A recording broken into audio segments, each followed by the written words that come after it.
à tous. Bonjour à tous. Merci Vincent et merci beaucoup pour cette invitation. On a choisi avec Albin la forme du dialogue pour cette intervention. Donc on se passera la parole. Donc ça inclut une petite partie d'improvisation puisqu'on s'autorise à rebondir aussi sur les propos l'un de l'autre et on s'appuiera sur vous, Vincent, pour nous recadrer si on va trop loin. Et c'est intéressant de croiser ce dialogue parce que du coup l'idée c'est de parler d'innovation sur ce temps et de parler de deux structures porteuses d'innovation chacune à leur manière, donc Chantier Passerelle qui est devenu possible et la TIGIP et qui ont effectivement un petit morceau d'histoire ou de sujets communs autour de la peine de travail d'intérêt général. Donc je vais commencer avec Chantier Passerelle, association relativement récente par rapport aux 40 ans de Citoyens et Justice, joyeux anniversaire, puisque Chantier Passerelle, on l'a fondé en 2014, donc 8 ans aujourd'hui, comme on va parler d'innovation, ce qui me paraît important quand on parle d'innovation, c'est de savoir un petit peu d'où on part avec cette innovation et quelle direction, quelle orientation on prend. Parce que sans point de départ ou sans orientation, je crois que les innovations vont pas très loin. Donc nous, on avait un point de départ un petit peu particulier puisqu'on était deux jeunes étudiants sortant d'écoles d'ingénieurs et qui ne connaissions à peu près rien au sujet justice-prison. Moi, je faisais partie de l'association Génépi. Donc ma connaissance du sujet justice-prison, c'est que j'étais rentré une dizaine de fois à Fresnes pour accompagner en soutien scolaire une personne détenue. Et comme avec ma collègue Agathe Zebrowski, on souhaitait, dès notre sortie d'études, donner du sens à ce qu'on faisait. On a eu envie de créer une association sur le sujet justice-prison, sur lequel on ne connaissait donc pas grand-chose. Et puis, on était au moment de la contrainte, du travail sur la contrainte pénale, de la conférence de consensus. Et du coup, en plein milieu de ces questions, accompagner la sortie de prison, c'est certainement nécessaire et une bonne chose, mais comment on travaille à ce que beaucoup moins de personnes rentrent en prison et la contrainte pénale n'étant pas encore mûre à ce moment-là, nos premiers interlocuteurs nous ont réorienté assez rapidement vers le travail d'intérêt général en nous disant le travail d'intérêt général, c'est une peine qui fait quand même consensus, qui porte une dimension symbolique forte et pourtant elle reste très peu utilisée, largement sous-utilisée. Donc je ne présenterai pas le travail d'intérêt général parce que je pense que vous le connaissez tous très bien, sauf si certains lèvent la main pour me dire que si on parle pendant 20 minutes de travail d'intérêt général, vous allez être complètement perdu. A priori, c'est bon. Et donc, voilà, l'idée de Chantier Passerelle, elle a émergé de qu'est-ce qui manque pour le travail d'intérêt général. Comme on avait une approche très ingénieure, c'est l'aspect plateforme qui est sorti. Donc on a commencé nos recherches en se disant qu'est-ce qui peut aider aujourd'hui pour développer le travail d'intérêt général. Et comme on ne trouvait pas d'informations, donc tout le monde nous disait il manque des postes de travail d'intérêt général, et comme on ne trouvait pas d'informations sur le nombre de postes, sur les structures d'accueil et ainsi de suite, on a creusé les outils qui étaient utilisés. Et puis les premiers services pénitentiaires d'insertion et de probation qu'on a rencontrés nous ont dit nous, l'outil, c'est qu'il y a une grande feuille dans le bureau sur lequel on note les postes de tige, et puis quand il est occupé, on met un bâton à côté. Et donc forcément, alors que ça fonctionnait pas mal dans certains SPIP, mais on s'est dit il y a quand même peut-être quelque chose qui pourrait être facilité, amélioré là-dessus. Et donc on a proposé la création d'une plateforme numérique pour travailler autour du tige. Donc c'était ça un peu l'émergence de l'idée de Chantier Passerelle. Et puis en deux mots sur Chantier Passerelle, du coup il y a eu deux vies, puisque de 2013 à 2017-2018, j'arrête de donner le coup. De 2013 à 2018, on a travaillé principalement autour du tige jusqu'à la création de la TIGIP, où à ce moment-là, l'association a réorienté son action, est devenue l'association possible et a travaillé sur le sujet de susciter l'engagement et l'envie d'agir des citoyens sur le sujet justice-prison, avec 2 axes de travail. Un travail de sensibilisation du grand public et des citoyens sur les réalités carcérales et sur l'univers pénitentiaire, et puis un travail d'accompagnement des initiatives, des porteurs de projets, des entreprises sociales qui peuvent se créer sur ce sujet, avec un programme qui s'appelle Actis, et puis ensuite un autre, le prix 2D, qui a été créé avec la TIGIP.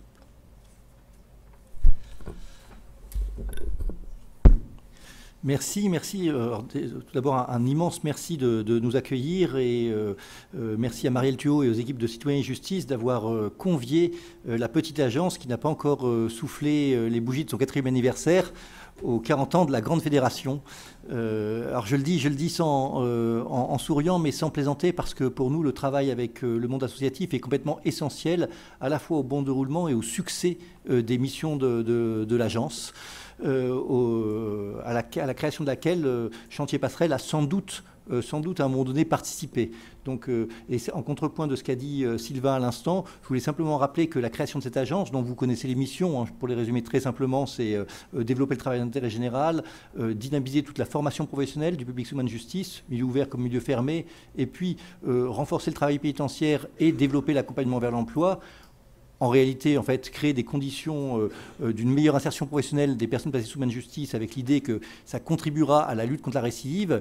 Eh bien, la création de l'agence, elle est le fruit d'une assez longue maturation, puisque vous vous en souvenez sans doute, mais il y a eu un certain nombre de rapports. Alors, je vais en citer quelques-uns très rapidement, sans remonter trop loin, mais des rapports parlementaires. En 2010-2011, de Dominique Rimbourg, qui était très investi sur ces questions-là.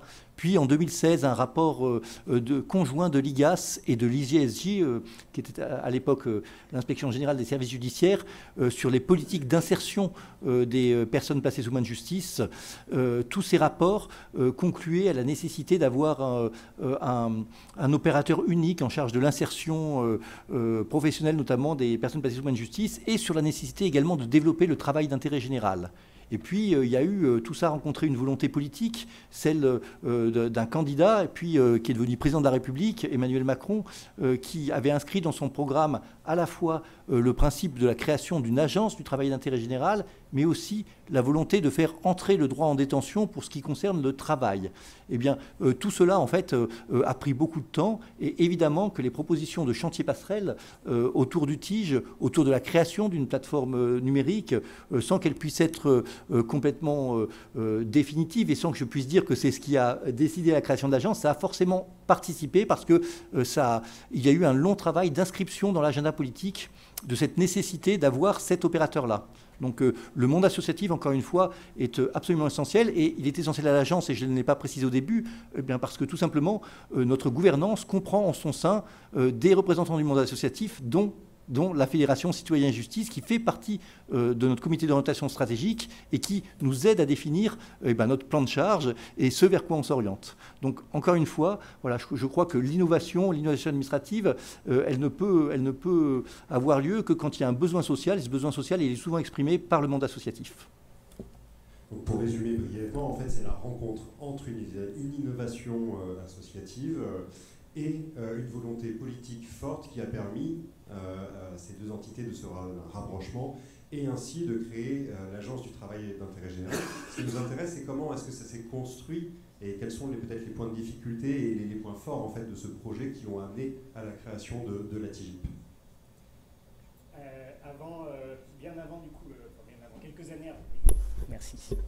Quelques années avant la création de la TIGIP, je disais tout à l'heure que ça part d'une belle idée, notre projet, en tout cas côté Chantier Passerelle, cette plateforme numérique.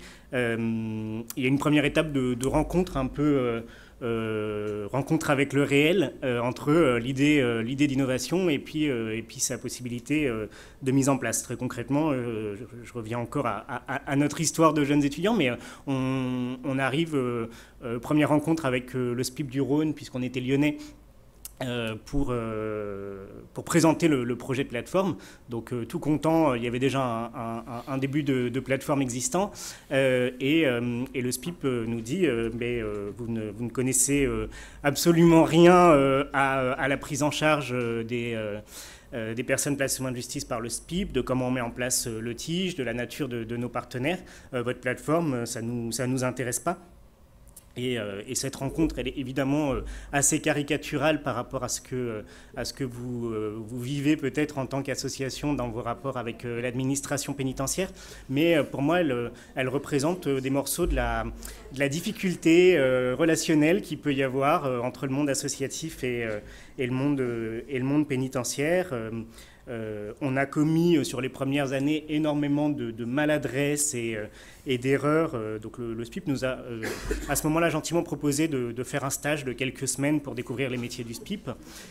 On était ravis de pouvoir le faire, mais on était tout à fait pressés parce qu'on avait très envie de développer, et puis on avait aussi la contrainte, et ça c'est une réalité des associations, la contrainte financière, que le projet avance à une certaine vitesse. Au bout de 3 mois, le stage n'était toujours pas mis en place, et nous on avait contacté absolument tous les partenaires travail d'intérêt général qui préexistaient sur le territoire. Donc on ne se rendait pas forcément compte de ce qu'on faisait à ce moment-là, mais on avait été voir tous les partenaires TIGE du SPIP existants pour leur dire on va mettre en place une super plateforme qui va vous permettre de mieux travailler avec le SPIP. Donc autant dire que le SPIP, 3 mois après, était complètement braqué par notre démarche et n'avait plus du tout envie qu'on fasse un stage en leur sein. Donc c'était rétrospectivement assez intéressant de se rendre compte comment la démarche de 2 personnes un petit peu naïves, mais quand même empreintes de pas mal de bonnes intentions, pouvait mettre en position latérale de sécurité l'ensemble du service pénitentiaire d'insertion et de probation du Rhône et d'une partie de la France, puisque du coup la nouvelle se propageait que des personnes cherchaient à privatiser le travail d'intérêt général et à remplacer l'administration pénitentiaire sur ses missions de travail d'intérêt général. Voilà, l'éclairage rétrospectif que je peux avoir, notamment parce que du coup j'ai eu l'occasion de travailler au sein de la TIGIP et de travailler en lien très étroit avec les SPIP et de comprendre ce qui se passe. Et si j'ai été très remonté contre les SPIP pendant 4 années, cette expérience au sein de la TIGIP m'a permis un travail de réconciliation et de compréhension, et j'avais juste envie d'en partager quelques éléments peut-être qui peuvent être utile, parce que je crois à la coopération amicale entre le SPIP et les associations, et même si c'est pas hyper facile à faire, voilà, il y a des représentations très classique et caricatural qu'on peut avoir des 2 côtés. D'un côté associatif, on pense que l'administration est lente, ils nous traitent très facilement comme des prestataires plutôt que comme des partenaires. Du côté de l'administration pénitentiaire, l'associatif c'est le privé, ils ont toujours plus de moyens que nous pour bosser, ils se font toujours mousser avec la communication, et puis en fait, leur seule intention, c'est de nous remplacer petit à petit. Voilà, je ne sais pas si vous les reconnaissez, les écueils que je peux identifier. Derrière ça, il y a souvent, d'une part, un important manque de reconnaissance et de valorisation. Alors, c'était évoqué tout à l'heure pour les associations qui peuvent manquer de visibilité et de reconnaissance. Je pense que c'est une souffrance encore plus criante côté administration pénitentiaire et du côté des SPIP. C'est un métier jeune, une 20aine d'années, en tout cas sous ce nom-là. C'est effrayant qu'un service public qui joue un rôle aussi important avec quand même un corps de fonctionnaires qui dépasse les 5000, si je ne dis pas de bêtises, soit aussi peu connu de nos concitoyens. Et du coup, ils voient dans les associations souvent des acteurs qui vont avoir une meilleure capacité à tirer la couverture à eux, là où ils auraient besoin d'une reconnaissance. Donc ça joue beaucoup dans les premières modifications. On dit que les SPIP ont du mal à innover, ce qu'on voit. Je suis désolé, je focus beaucoup sur les SPIP, mais ça peut être valable. Ce qu'on voit moins, c'est aussi le nombre de réformes en interne qu'ils ont eues et qu'ils ont à encaisser depuis 20 ans à leur création. Et donc du coup le changement est relativement permanent, ce qui fait que la nouveauté venant de l'extérieur n'est pas toujours facilement acceptée. Il y a une question de culture pour moi et de formation. Je le dis avec mes mots, et puis peut-être que des agents du SPIP s'y reconnaîtraient plus ou moins, mais la facilité de construire des partenariats, de coopérer à plusieurs dans une forme un petit peu parfois floue ou pas tout à fait définie, En fait, l'innovation, elle nécessite aussi un moment d'accepter de l'inconnu, de l'incertitude. C'est quelque chose qu'on fait bien, je trouve, du côté des associations, parce que c'est notre mode de travail. Il faut, pour rechercher des financements, il faut écrire un projet. Donc il faut écrire quelque chose qui n'existe pas encore, comme si ça allait exister. Et on est beaucoup entraîné à imaginer des nouvelles manières d'agir, à les conceptualiser, à les proposer. C'est des réflexes qui n'existent pas sous la même forme pour moi du côté de l'administration, et ça induit des rapports compliqués où quand on arrive avec de nouvelles propositions, l'administration peut se sentir secouée par le fait que ce n'est pas eux qui sont à l'initiative. À l'inverse, quand on vient les solliciter sur de quoi vous aurez, enfin, qu'est-ce que vous voulez de nouveau, qu'est-ce que vous auriez à changer, ça peut être difficile d'avoir un cahier des charges un peu clair, et donc on jongle dans cet entre-deux où il y a à apprendre un peu à danser différemment. Voilà, c'est très court, mais c'est quelques retours d'expérience.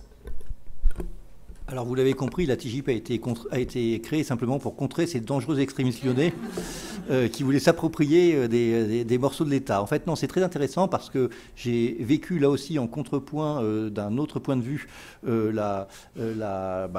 l'expérience de Chantier Passerelle et puis la montée en puissance de la TIGIP. Et c'est assez drôle finalement parce que cette montée en puissance d'une part de la TIGIP a été progressive. L'agence a été créée d'abord autour du service TIGE, même si les autres services, notamment celui des politiques et de l'accompagnement vers l'emploi, qui est en charge l'orientation professionnelle, la formation professionnelle, le travail en détention et l'accompagnement vers l'emploi, rien que ça, était prévu dès le départ, mais il ne s'est constitué pour des questions de ressources qu'une année après l'ouverture de l'agence. Et au moment où on a créé l'agence, eh bien, on s'est inséré dans un environnement qu'on est venu un peu bousculer. Véritablement, et on a rencontré les mêmes difficultés que Chantier Passerelle, c'est-à-dire qu'on était à la fois des empêcheurs de tourner en rond, et puis surtout on amenait des méthodes de travail qui faisaient que on n'était pas forcément adapté à nos partenaires institutionnels. Le fait, alors c'est peut-être un détail pour vous, mais ça ne l'est pas pour moi, le fait qu'il n'y ait aucun parapheur dans l'agence, on travaille sans parapheur, le fait que chacun soit responsabilisé, puisqu'on est plutôt sur des méthodes agiles, y compris pour la construction de nos systèmes d'information, eh bien chacun de mes collaborateurs est responsabilisé, tout ne me remonte pas, il y a des décisions qui se prennent au quotidien, nos partenaires en face, pour le choix du pictogramme sur la plateforme, il fallait que ça remonte au sous-directeur. Voilà, donc et du coup ça heurtait à la fois notre temps, nous, de réaction qui était assez rapide, et puis nous on heurtait nos partenaires qui nous ont vécu aussi comme une concurrence et parfois comme un démembrement de l'État. J'ai des représentants du personnel, mais pas seulement des représentants du personnel, des cadres de nos administrations, DAP et des PJJ, qui m'ont dit, sans sourciller et sans même rire, que nous étions, je cite, les suppôts du grand capital. Voilà, donc on était juste un morceau de l'administration centrale de ce ministère. Hein, c'est quand même, voilà, donc le ministère de la Justice étant connu pour son appétence pour le grand capital, voilà, ça nous a particulièrement réjouis. Encore une fois, on s'est retrouvé à un moment donné où finalement on était plus adapté dans nos méthodes de travail à nos partenaires associatifs et économiques qu'à nos partenaires institutionnels. Pour autant, effectivement, je partage complètement ce qu'a dit Sylvain sur la question de l'innovation qui nécessite des méthodes et une méthodologie qui ne sont pas complètement naturelles. Et même une jeune agence comme la TIGIP, qui a dans son ADN, j'allais dire, le fait à la fois d'expérimenter, mais aussi d'évaluer, puisqu'on a une pratique évaluative systématique, et puis d'essaimer ce qui fonctionne, et bien même nous, on a ressenti le besoin de se doter d'une sorte de lab, d'un petit lab, c'est un lab, pour nous obliger dans nos démarches à avoir cette méthodologie d'innovation. Parce que très vite, on est rattrapé par le temps, par le cadre, et c'est difficile de sortir du cadre. Donc, et pour ça, encore une fois, le monde associatif qui a une très bonne appréhension du besoin social est pour nous quelque chose qui est un vrai aiguillon et une vraie aide pour nous permettre de sortir du cadre et du carcan réglementaire, j'allais dire, qui s'impose de façon très forte à l'administration. L'administration est beaucoup plus contrainte que n'importe quel acteur privé par toutes les règles, par le regard qui est posé aussi dessus, par le risque d'image parfois extrêmement fort. Et donc le fait que l'on soit poussé par des acteurs extérieurs nous oblige à être un peu plus innovants.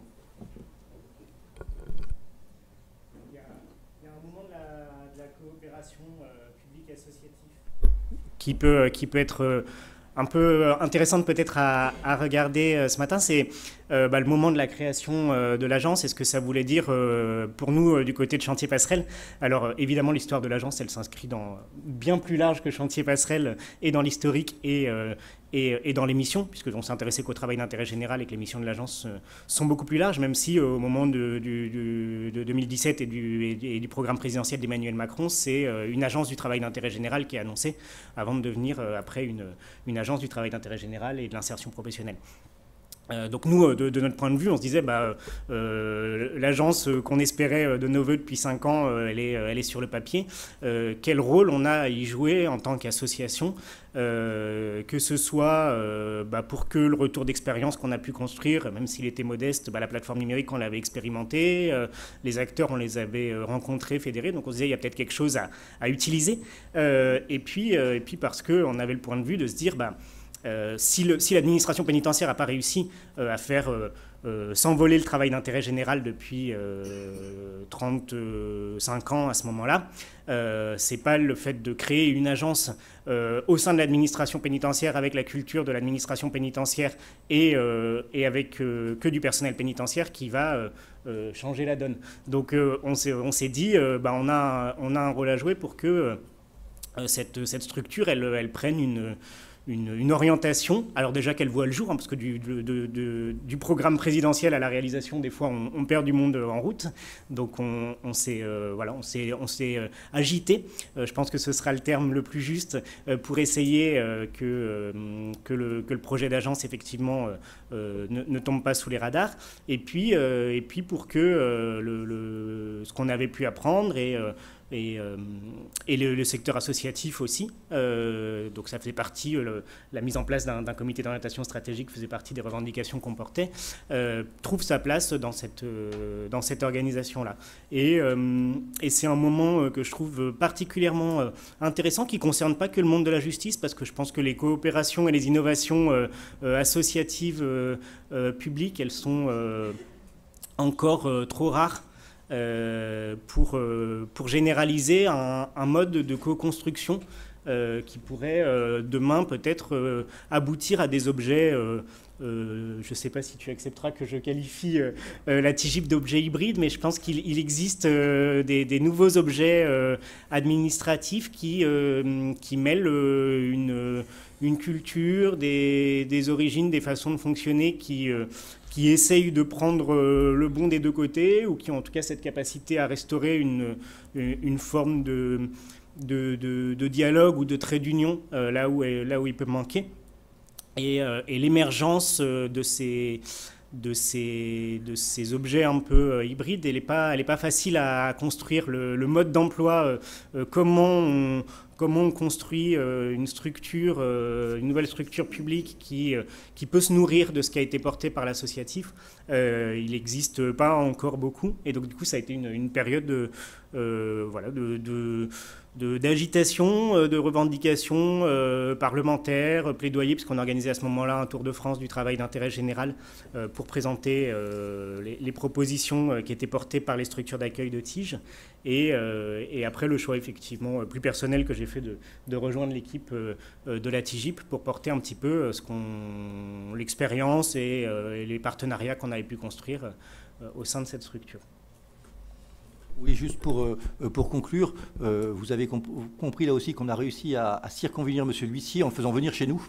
Voilà, et à mieux le maîtriser. Non, il y a, vous l'avez compris là aussi, un vrai choix d'avoir au sein de nos équipes des profils extrêmement diversifiés, alors qui viennent du monde associatif, mais il y en a aussi qui viennent de tous les corps métiers du ministère de la Justice, alors des directeurs des services pénitentiaires, des DPIP, des CEPIP, des magistrats, des éducateurs de la PJJ, des directeurs de la PJJ, et puis aussi des gens qui viennent du monde industriel. Pourquoi ? Parce qu'on a besoin d'avoir cette pluralité de regard. Alors au quotidien, je ne vous cache pas que ça me garantit des discussions parfois extrêmement animées avec des gens qui ont des points de vue assez différents sur la même question.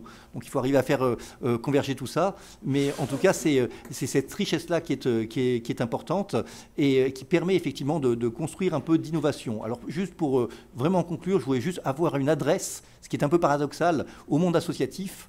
Je pense que le mode de construction que l'on doit avoir et de collaboration ne doit justement pas se fonder sur l'interpellation systématique. L'interpellation, elle a un avantage, elle permet d'inscrire quelque chose à l'agenda politique, de médiatiser, mais je crois qu'elle n'est pas très favorable à la construction de partenariats dans la durée. Parce qu'après, le lendemain, on se retrouve et il faut travailler ensemble. Donc, je le dis parce que il y a un certain nombre de fois où je pense qu'en voulant nous aider, il y a eu des phénomènes d'interpellation qui nous ont plus coincés qu'autre chose. Voilà, donc demain, trouvons les modalités pour travailler ensemble dans le cadre de structures, comme le disait un peu Sylvain, hybrides, que vous participiez aux gouvernances de ces objets hybrides. Je crois que c'est absolument essentiel, mais soyons dans le dialogue plutôt que dans l'interpellation. Un bel exemple de coopération, merci beaucoup.